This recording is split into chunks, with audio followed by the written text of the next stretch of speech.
lang silang nasusunog doon. Ang ganda, sobrang ganda. Ayan, buti na lang guys, lumipat ako rito, nag-walk tayo from there to here. Otherwise, hindi natin nakita itong kagandahan ng sunrise pala sa likod ng building na iyan. Anyway, kumusta na kayo? Happy Sunday everyone. Today is Sunday morning here and I know in Philippines it's already Sunday evening. Yan, may sasakyan na parating. Sana naman ay wag siyang dumaan sa aking harapan. Kasi maiiyak talaga ako, charot.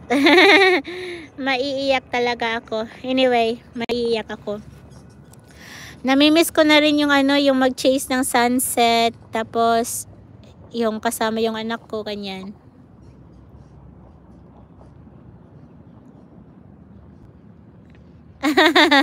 Patulog na kayo kahit na wala ka, ano yon.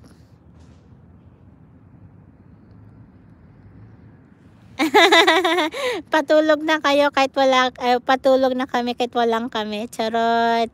Sige, matulog na kayo dyan, no? Ako naman ay nag-i-enjoy ng sunrise.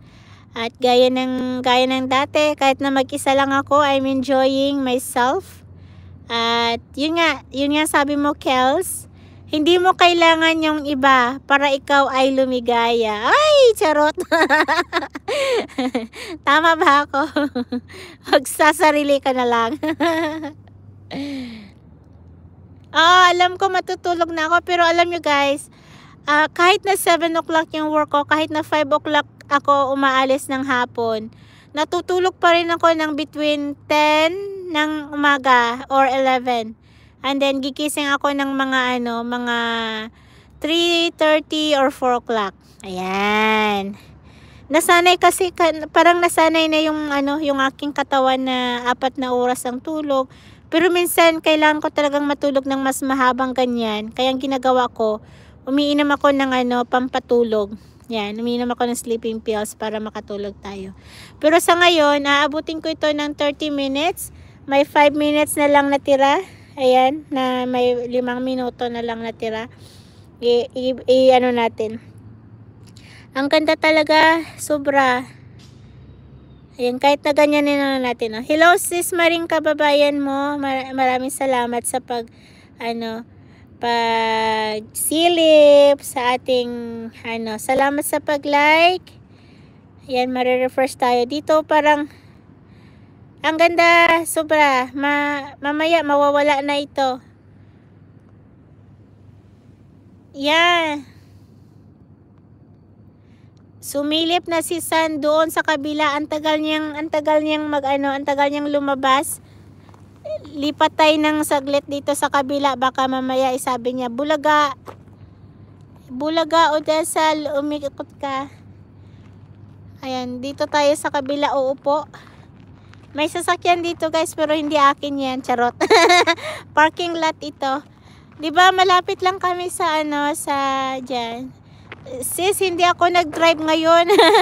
Yung aking sasakyan ay iniwan ko muna sa bahay ng aking kaibigan. Baka bukas ko pa kukunin.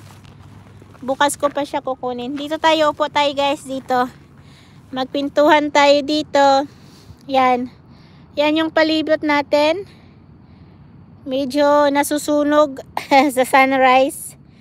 Sana tanggalin natin yung bahay na yan para makita na yun yung sunrise. Diba ang ganda? Yan, ang ganda ng clouds. Yan, huwag nating galawin. Matulog nang matulog dyan. Huwag kayong magpupuyat-puyat. Bawal ang puyat. Pag kasi napuyat ang isang tao ay sumasakit ang ulo. Nadadadagan nyo. Nadadadagan. I-delete yung kaya nga sarap i-delete yung bahay. Kaso hindi mabura yung bahay. Kailangan burahin yung bahay para makita yung yung the back of that is a beautiful panganod. Diba? The only thing is, kung magdadrive ako guys, malayo pa yan. Malayo pa. You need to be in the open area so you can see the beautiful sunrise. Actually, it's very stunning. Super love it. Ayan, super beautiful sunrise. Parang ang